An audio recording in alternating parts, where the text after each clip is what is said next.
Buenos dias, buenos tardes mga amigos, mga amigas, sa aking mga kayubi sa Usapang Batas dyan sa DZXL News. Na kung saan may programa po tayong Usapang Batas mula alas 8 hanggang alas 9 ng gabi. Lunes hanggang Biyernes. Simultaneously broadcast sa Facebook, sa YouTube, sa TikTok. No? At abangan nyo po ako dyan. No? Mula Lunes hanggang Biyernes. So ang pag-uusapan po natin ngayon, batas, tao at ang Estado. Mula sa isawan ni Mang Larry doon sa UP Diliman hanggang sa mataas na tanggapan ng pangalawang Pangulo ng Republika ng Pilipinas. Ito ay may kinalaman sa pag-usbong ng kontrata at tiwala. Simulan po natin kay Mang Larry. Si Mang Larry po ay nagsimulang magtinda ng isaw dyan sa UP Diliman noong 1984 na may puhunan lamang 40 pesos. Sa loob ng mahigit na 40 taon, ang kanyang isawan ay hindi lamang naging negosyo kundi naging institusyon na. Ang kanyang pananatili sa UP ay nakabase po sa isang kontrata, isang lease contract, isang pagpapaupa sa kanya ng UP para siya ay makapagtinda ng isaw dyan sa loob ng UP Diliman compound. Sikat na sikat yan.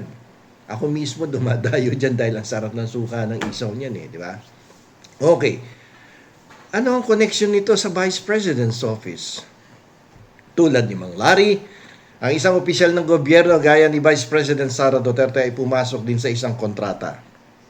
Kontrata sa taong bayan noong siya po ay nahalal bilang Vice Presidente. Ang tawag dito ay public trust. Ang opisina, pondo, at kapangyarihan ay hindi sa kanya.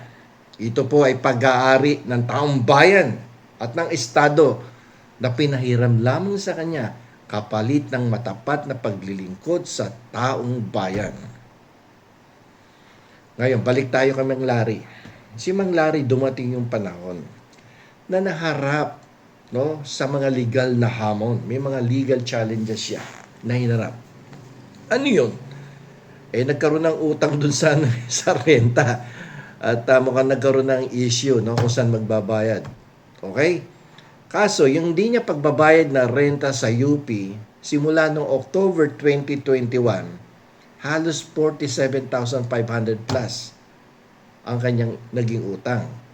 So, siyempre, yung UP bilang siyang may karapatan doon sa lupa ay kinasuhan siya. Diba? Ito naman si Mang Larry, matigas din ang ulo. Hindi umalis, tumanggi siyang umalis doon sa lupa. So, para sa UP, illegal ang kanyang pag-aakupa sa lupa doon sa loob ng UP compound. Kay Mang Larry, sabi niya, almost 50 years na kami rito. Ay, 40 years. Ba't nyo kami papaalisin dito? Sabi ni Mang Larry, may karapatan na ako dito. Okay? Ugnay uli natin. Sa kasalukuyang usapin kay Vice President Sara ang mga alegasyon ng misuse of confidential funds at ang hindi pagtupad sa tungkulin ay itinuturing po na breach of contract sa taong bayan. Ngayon, kung si Mang Larry ay hindi nagbayad ng renta sa lupa doon sa UP, ang isang opisyal naman na hindi nag-a-account ng pondo ng bayan, ay parang hindi nagbabayad ng utang sa tiwala ng publiko. Sa ilalim po ng batas, kapag nilabag mo ang kondisyon ng iyong pananatili, maging sa pwesto sa isawan o sa pwesto sa Office of the Vice President, nawawala ang iyong legal na basihan upang manatiling nakaupo sa opisina na yan na pag-aari ng taong bayan at ng Estado. Parang si Mang Larry, hindi niya nabayaran ng kanyang utang. Parang wala siyang accountability tuloy. So ang ginawa niya, matigas ang ulo, nilabanan yung kaso. Tingnan natin kung ano mangyayari. Nagdemanda siyempre yung UP sa Metropolitan Trial Court, Panalo. Si Mang Larry, matigas din ang ulo. Hindi basta-basta sumuko. Nakarating sa Korte Suprema ang kaso ni Mang Larry tungkol doon sa pananatili ng kanyang isawan sa loob ng UP. Dumaan naman siya sa due process, di ba? Siyempre dapat may due process. Kaso natalo sa MTC, doon sa Quezon City. Pero umapela hanggang sa Supreme Court ang matanda. Ngunit naging final and executory ang desisyon noong September 2024. May isang taon at kalahati na. Okay? Kaya pala hindi ko na nakikita si Mang Larry doon sa loob. Minsan dinayo ko doon sa UP Wala na. Doon sa malaking lupain doon sa may Emilio Jacinto Street. Okay. Ugnay uli natin sa Office of the Vice President. Okay? So, sa kasalukuyan, gustong paalisin ng mga kongresista si Vice President sa kanyang opisina. Hindi dinaan sa sheriff, kundi sa impeachment proceeding. So, nitong March 18, 2026, ang House Committee on Justice ay nagpasya na ang reklamo laban sa kanya ay sufficient in grounds. Tulad ni Mang Larry na dumaan sa paglilitis sa korte sa MTC. Ang isang vice presidente ay dumadaan din sa paglilitis ng Kongreso at sa Senado upang mapatunayan kung dapat na siyang i-evict sa kanyang posisyon. Parang Big Brother, no? May eviction.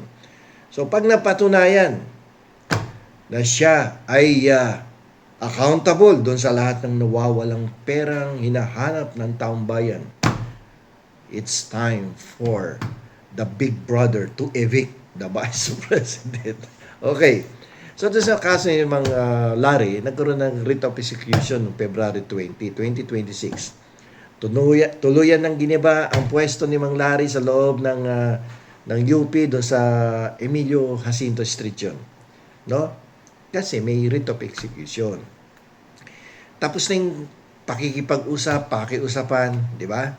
At ipinatupad na yung dapat ipatupad upang mabawi ng UP ang lupa nito na kanilang binabalak na gawing isang parke, isang sustainable development goal sa park. Okay? So, tapos na si Mang Larry. Pero dito sa kaso ng Vice President ay patuloy pa din ang proseso kung siya ay mapapaibig. Okay? Dito natin makikita ang pinakamahalagang aral ng batas kay Mang Larry. Ang Estado ay hindi stop o hindi napipigilan sa pagbawi ng sarili nitong ari-arian. Yung mga opisina, ari-arian ng Estado yan, ari-arian ng taong bayan. Walang prescription dyan against the state. Pareho nung kay Mang Larry. Hindi mo pwedeng sabihin na 40 years, 50 years na akong nandito sa loob ng lupa na to. Hindi mo na ako pwedeng palisin. Hindi kailanman magpiprescribe or maaangkin ang lupa ng UP. Ang lupa ng gobyerno ay hindi nawawala sa tagal ng panahon. Mandato. Yan ang batas. Hindi yan ari-arian ng isang tao para agawin mo, no, sa gobyerno o sa estado. Ngayon, connect uli natin kay Vice. Sa kaso po ni Vice President Sara, ang posisyon ng Vice Presidenta ay hindi isang private property na pwedeng panghawakan habang buhay.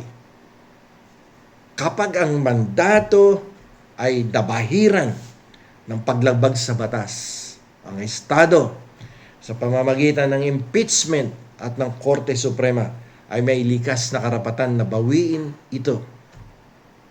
Kahit hindi pa tapos ang termino mo, kahit kalahati pa lang ang nasa-serve mo sa Office of the Vice President, may karapatan ang Estado na bawiin ito kung hindi ka sumusunod sa ipinag-uutos ng batas. Kahit ikaw ay isang iconic na isawan o isang mataas na opisyal ng bansa, walang sino man ang nakakataas sa batas. Alam niyo po, dito po sa kaso ni Mang Larry Isawan, dito po natin makikita ang pinakamahalagang aral ng batas. Na ang Estado ay hindi po stop o hindi napipigilan sa pagbawi ng sarili nitong ari-arian. Wala pong tinatawag na prescription against the state. Dito po sa kaso ni Mang Larry, kahit 40 years ka na diyang nagtitinda ng isaw sa loob ng UP na lupang pagmay-ari nga ng gobyerno, hindi kailanman magpiprescribe o maaangkin mo ang lupa ng UP. Ang lupa po ng gobyerno ay hindi nawawala. Sa tagal ng panahon, kahit 40 years or 50 years ka pang nandiyan, hindi mo pwedeng angkinin yan. Ngayon, punta tayo do sa kaso ni VP Sara. Ang posisyon po ng Vice Presidente ay hindi isang private property na pwede mong panghawakan habang buhay, na pwede mong angkinin kahit na lumalabag ka na sa batas ay ayaw mo pang umalis sa posisyon.